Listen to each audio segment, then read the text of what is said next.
Director ப ரஞ்சித் அவர்களை அன்போடு மேடைக்கு அழைக்கிறோம். மியூசிக் டைரக்டர் சந்தோஷ் நாராயணன் அவர்களை அன்போடு மேடைக்கு அழைக்கிறோம். மாஸ்டர் பொன்வேல் அவர்களை அன்போடு மேடைக்கு அழைக்கிறோம்.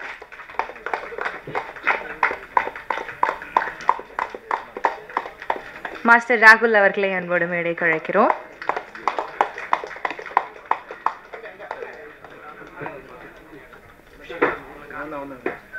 ஆக்ட்ரஸ் நிகிலா விமல் அவர்களை அன்போடு மேடைக்கு அழைக்கிறோம்.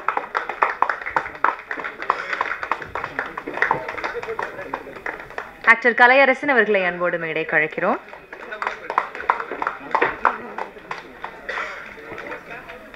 ஆக்ட்ரஸ் திவ்யா துரைசாமி அவர்களை மேடைக்கு அழைக்கிறோம்.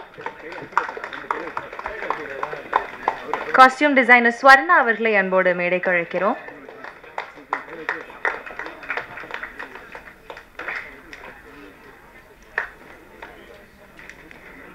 Director producer actor J Satishkumar அவர்களை அன்போடு மேடைக்கு அழைக்கிறோம். ஆர்ட் டைரக்டர் குமார் கங்கப்பன் அவர்களை அன்போடு மேடைக்கு அழைக்கிறோம்.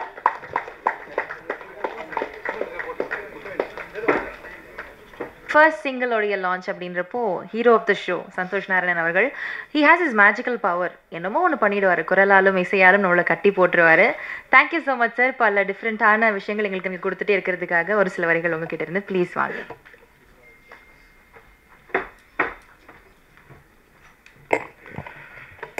எல்லாருக்கும் வணக்கம். ரொம்ப ரேராக வந்து ஒரு ஈவெண்ட்டுக்கு வரும்போது எமோஷ்னலாக இருக்கும். எனக்கு வந்து இந்த சாங் பார்க்க ஆரம்பிச்சதுலேருந்தே கொஞ்சம் ரொம்ப எமோஷ்னலாக தான் இருந்தேன். ஏன்னா எல்லாம் ஃப்ரெண்ட்ஸ் எல்லாருமே வந்திருக்காங்க. அண்ட் இது ரொம்ப ஸ்பெஷல் ஃபிலிம். நிறைய இடத்துல சொல்லியிருக்கேன். பரியரும் பெருமாளில் இதே மேடையில் நான் சொன்னேன், உங்களுக்கு பிடிச்சிருந்ததுன்னா ப்ளீஸ் இதை எல்லாருக்கும் சொல்லுங்கன்னு. எனக்கு வாழைக்கு அதே விஷயம் கண்டிப்பாக உங்களுக்கு சொல்லணும். 2011 வந்து நானும் ரஞ்சித்தும் வந்து ஒரு ஹாஸ்பிட்டலில் நின்று ஒரு 6 லட்சம் இருந்தால் அந்த படத்தை எப்படியாவது நம்ம வாங்கி ரிலீஸ் பண்ணிடலாம், அந்த மாதிரி ஒரு லெவலில் வந்து அட்டகத்தி பற்றி பேசியிருந்தோம். அப்போ 6 லட்சன்றது வந்து ஒரு 60 வருஷம் ஆனாலும் வர முடியாத ஒரு பணமாக இருந்தது எங்களுக்கு. அந்த இடத்துலேருந்து ரஞ்சித் அதுக்கப்புறம் ஸ்டுடியோ கிரீன் ஞானவேல் ராஜா அவர்கள் படம் பார்த்தது. நான் அப்படியே சைட்லேருந்து இந்த ஃபாரஸ்ட் கம்ப் படத்தில் எல்லா இடத்துலையும் இருப்பாங்க, அது மாதிரி நான் பார்த்துட்ருக்கேன் இவங்க எல்லார் லைஃப்பையும். கபாலி வந்தப்போ எனக்கு கால் பண்ணி சொன்னார், எனக்கு என்ன படம்னே புரியல. அப்படியே மாமே சரி சரி அப்படின்னா அப்புறம் கொஞ்ச நேரம் கழிச்சு தான் புரிஞ்சுது ரஜினி சாரோட படம் பண்ணுறாருன்னு சொல்லி. அப்போ தானு சாரும் அதில் பயங்கரமாக சப்போர்ட் பண்ணாங்க.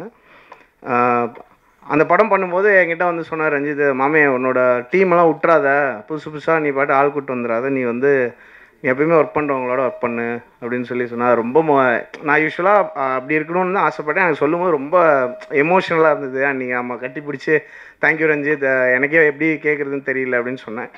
ஸோ அங்கேருந்து அதுக்கப்புறம் பரியரும் பெருமாள் வரும்போது மாமி இந்த மாதிரி படம் இருக்குது நீ பார்க்குறியான்னு சொல்லி மாறி அனுப்பிச்சாங்க. மாறிட்ட நான் பேசும்போது எனக்கு இது வந்து நம்ப முடியாத அளவுக்கு ரொம்ப செமையாக இருந்தது. நான் சொன்னேன், நான் ஒரு பாட்டு பண்ணித்தரேன், நீங்கள் அப்புறம் கொஞ்சமாவது ஷூட் பண்ணிவிட்டு வாங்க, அதுக்கப்புறம் நம்ம பார்க்கலாம் அப்படின்னு சொன்னேன். அப்புறம் ஷூட் பண்ணிட்டு வந்தோன்னே அப்போ தான் நான் ராம் சாருக்கு ஃபோன் பண்ணி டார்ச்சர் பண்ண ஆரம்பித்தேன். அவர் ஃபோன் பண்ணி சார் பயங்கரமாக இருக்குது சார். நான் தனியாக கூப்பிட்டு இருந்தேன். பரியரும் பெருமாள் வந்தப்போ வந்து ஒரு பிஆர் ஏஜென்சி மாதிரி ஆகிட்டேன் நானே. எனக்கு என்னோட அந்த ஆர்ட் ஃபார்ம் ரொம்ப என்னை ஹிட் பண்ணதுனால நான் எல்லாருக்கிட்டையும் சொல்ல ஆரம்பித்தேன். அண்ட் அது வந்து ஒரு பொலிட்டிக்கல் சேஞ்ச் க்ரியேட் பண்ணிச்சுன்னு நான் நம்புகிறேன். அந்த படம் நல்லா இருக்குன்னு சொல்லிடணுன்ற கட்டாயத்துக்கே வந்துட்டாங்க. அந்தளவுக்கு ஒரு மிகப்பெரிய பொலிட்டிக்கல் சேஞ்ச் க்ரியேட் ஆச்சு. அதுக்கப்புறம் வந்து அந்த படம் ரிலீஸ் அந்த ஒரு 4 ஃப்ரேம்ஸில் ஒரு ஷோ நடந்தது.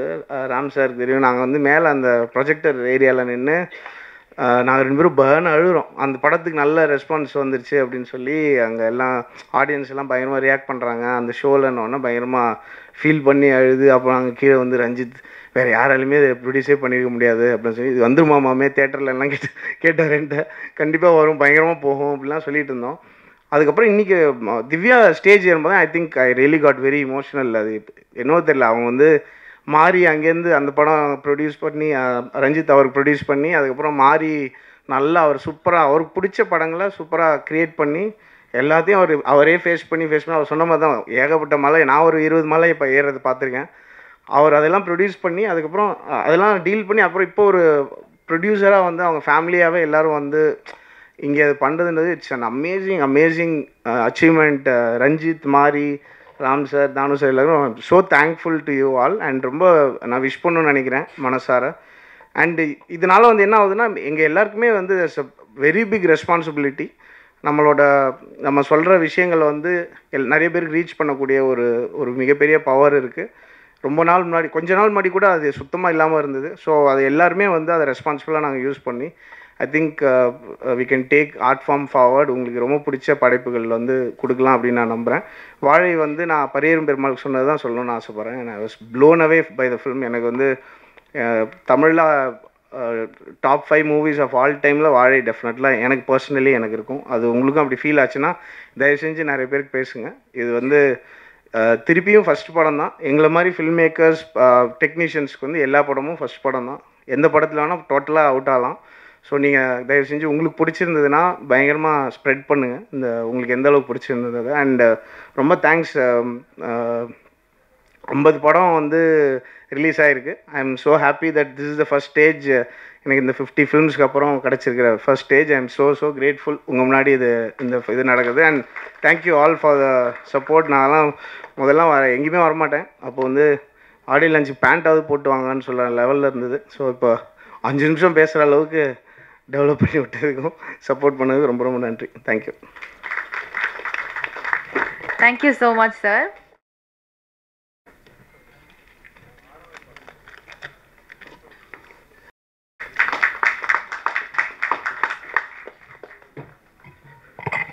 எல்லோருக்கும் வணக்கம். மேடையில் இருக்கிற எல்லா பெரியவங்களுக்கும் வணக்கம். உண்மையிலே வந்து தயாரிப்பாளர் கிடைக்காம தன்னுடைய கதையை தேடிட்டு அழிஞ்சிட்டு இருந்தேன் மாரி செல்வராஜ் எனக்கு தயாரிப்பாளராகவே உயர்ந்திருக்கிறது வந்து ரொம்ப சந்தோஷம். அண்டு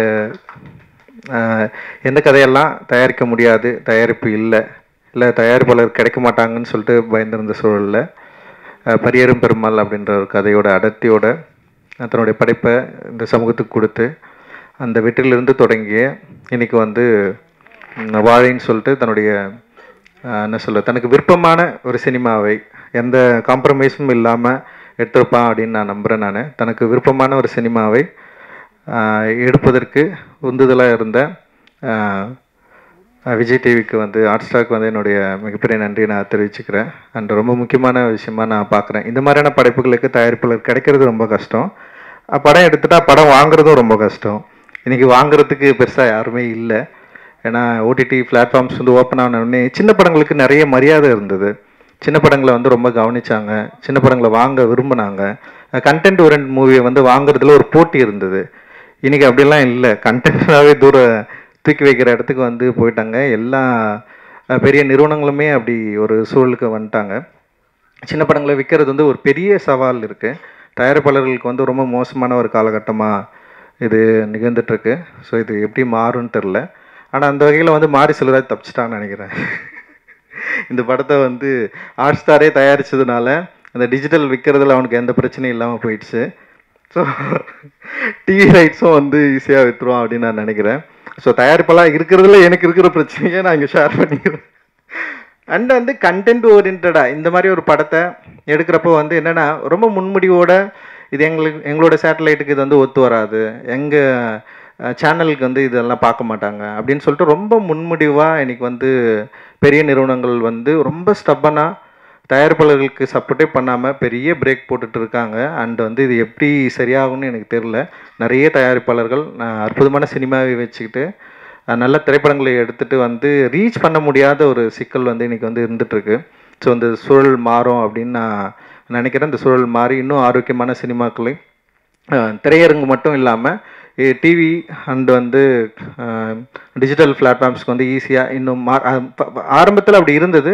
இப்போது திடீர்னு வந்து டோட்டலாக அதெல்லாம் மாறிடுச்சு. ஸோ அது திரும்பவும் சரியான நிலைக்கு வரும் அப்படின்னு நான் நினைக்கிறேன்.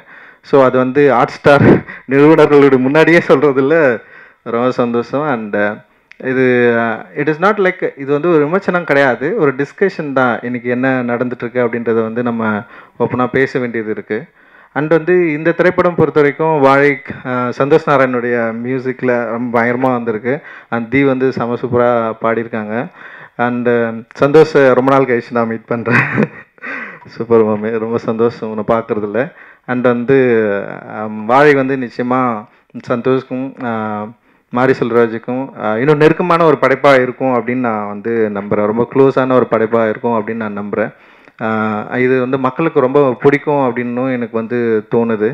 பிகாஸ் ஆஃப் வந்து லைக் சொல்கிறது வாழ்க்கையில் சில பேர் முன்முடிவோடு இருக்கிறாங்க. சில பேரோட வாழ்க்கையில் சில விஷயங்கள் இப்படி தான் இருக்கும் அப்படின்னு சொல்லிட்டு அது அப்படி இல்லை. ஆக்சுவலி எல்லோருடைய வாழ்க்கையிலும் பல சுவாரஸ்யமான சம்பவங்கள் இருக்குது, உணர்வு வச்சக்கூடிய சம்பவங்கள் இருக்குது.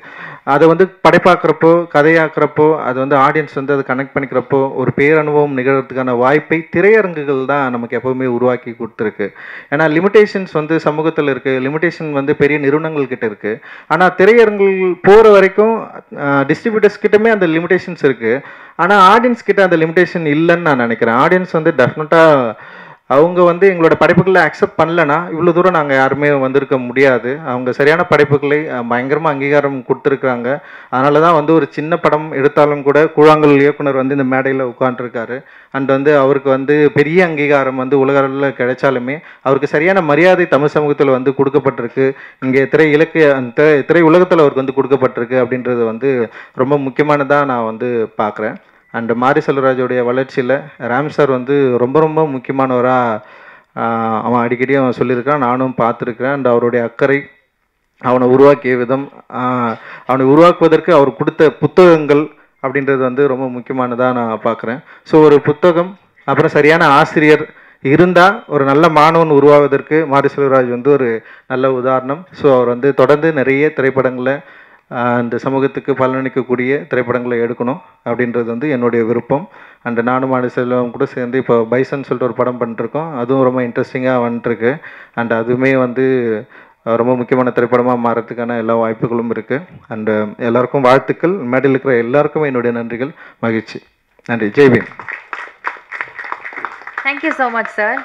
அடுத்தபடியாக நம்ம கூப்பிட போகிறவங்க சினிமா மேலே ஒரு டிஃப்ரெண்ட் பர்ஸ்பெக்டிவ் இருக்குது. இவருடைய பர்ஸ்பெக்டிவில் இவருடைய திரைப்படங்கள் பார்த்தா இந்த ஷேட்ஸ் ஆஃப் கலர்ஸுமே ரொம்ப நல்லா இருக்கே அப்படின்னு ஒரு வாவ் ஃபேக்டர் நமக்கே கிரியேட் ஆகும்.